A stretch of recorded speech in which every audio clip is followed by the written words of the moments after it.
यहाँ देख रहे हैं क्वेश्चन नंबर 26 सेंट्रल टेंडेंसी यानी केंद्रीय प्रवृत्ति की मापें। स्टैटिस्टिक्स में आपका जो क्वेश्चन है वह इस वक्त क्वेश्चन नंबर 26 है। 25 तक की वीडियो आपके पास ऑलरेडी जा चुकी है और अब आपके सामने क्वेश्चन नंबर 26 मौजूद है। हमारे पास स्वाति पब्लिकेशन की बुक है जो कि आपके सामने चल रही है। इसमें क्वेश्चन हिंदी और अंग्रेजी दोनों में लिखा हुआ है। इसकी प्लेलिस्ट को खोलेंगे तो आपको और भी क्वेश्चन इसके मिल जाएंगे।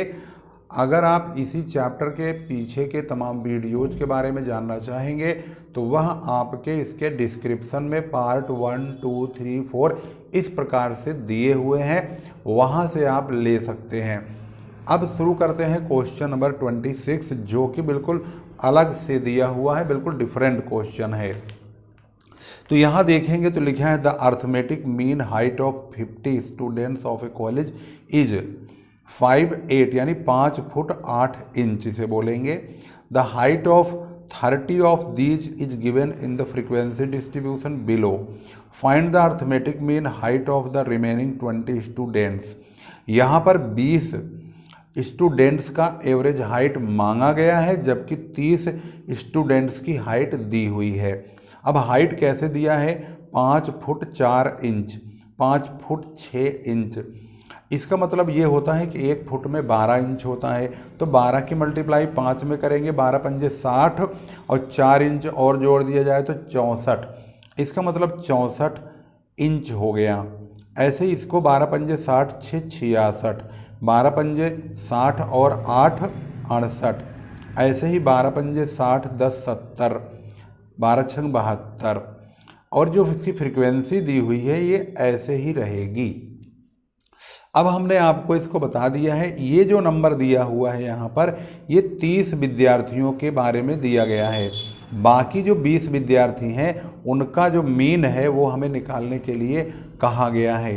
तो जो 50 विद्यार्थी टोटल हो रहे हैं उनकी जो मीन हाइट है वो यहाँ पर 5 फुट 8 इंच की है, जबकि ये 30 स्टूडेंट की हाइट है। ये हम आपको दोबारा इसलिए बता रहे हैं क्योंकि अभी हमें इसी की ज़रूरत पड़ेगी। यहाँ पर हम x और f के रूप में उसी नंबर को लिख देंगे।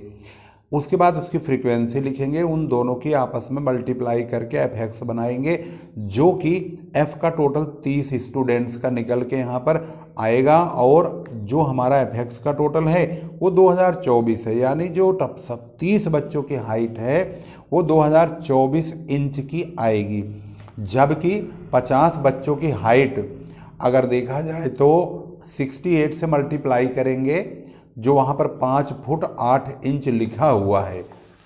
यहाँ पर 50 बच्चों की हाइट यहाँ देखेंगे तो 5 फुट 8 इंच है, तो 12 पंजे 60, 8 68।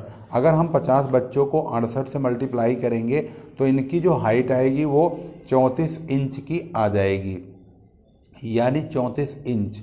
इस प्रकार से इसको इंच को प्रेजेंट कर देंगे। इसके बाद हाइट ऑफ 20 स्टूडेंट, जो हमारे 20 बच्चे बचेंगे, तो ये 3400 जो कि 50 स्टूडेंट का है और ये जो यहाँ पर 2024 है ये 30 स्टूडेंट का है।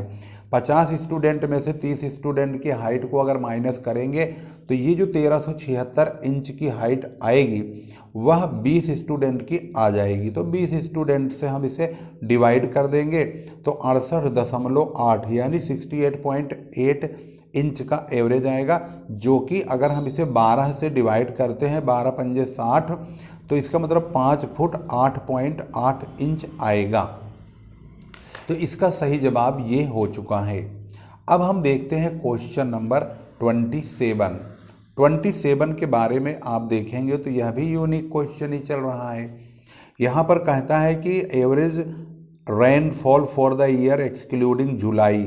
अगर जुलाई को छोड़ दिया जाए तो जो बाकी महीने की बारिश है यानी वर्षा यानी पानी जो बरसता है वह 4 सेंटीमीटर का है, यानी जो बारिश का पैमाना होता है नापने का वो सेंटीमीटर में होता है।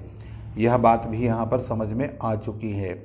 लेकिन कहते हैं ड्यू टू हैवी रेनफॉल, बाद में जुलाई में बहुत तगड़ी बारिश हुई तो इसका एवरेज बढ़कर 5 सेंटीमीटर हो गया।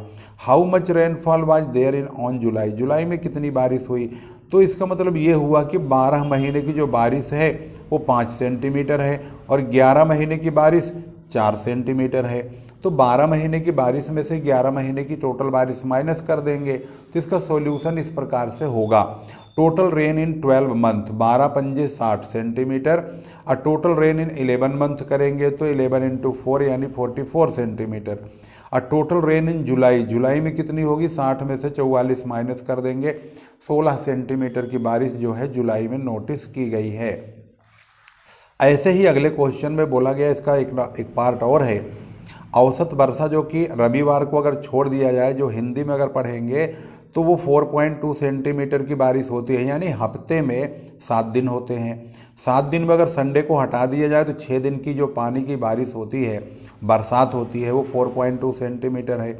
फिर रविवार को ज़्यादा तेज़ बारिश हो गई तो इसका एवरेज बढ़ के 7 सेंटीमीटर हो गया। इसका मतलब 7 दिन का जो एवरेज है वो 7 सेंटीमीटर और 6 दिन का एवरेज है 4.2 सेंटीमीटर।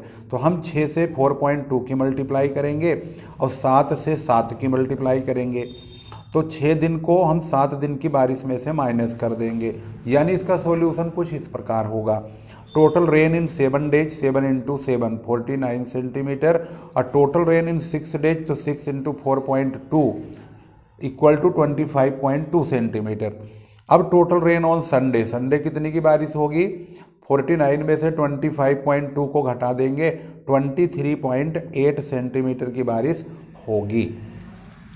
इसके बाद हम अगला क्वेश्चन देखेंगे।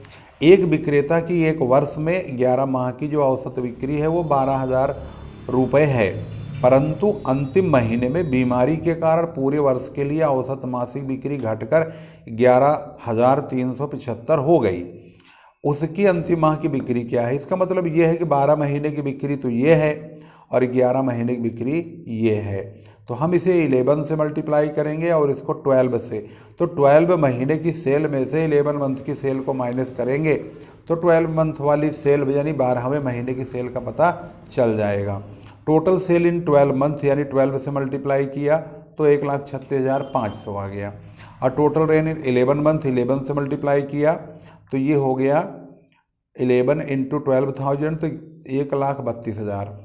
लास्ट मंथ यानी कि जो दिसंबर का महीना है उसमें कितनी सेल हुई होगी, तो हम 12 महीने की सेल में से 11 महीने की सेल को माइनस करेंगे तो एक महीने की यानी कि लास्ट मंथ की सेल 4,500 रुपये आ जाएगी। इस प्रकार से जो क्वेश्चन है, क्वेश्चन नंबर 26 यहाँ से शुरू हुआ है और क्वेश्चन नंबर 27 यहाँ से शुरू हुआ है और यहाँ पर समाप्त हो गया। इसी प्रकार की वीडियोज को पाने के लिए धीरज सर कॉमर्स क्लासेज चैनल को अवश्य सब्सक्राइब कर लीजिए और लेटेस्ट अपडेट्स लेते रहिए।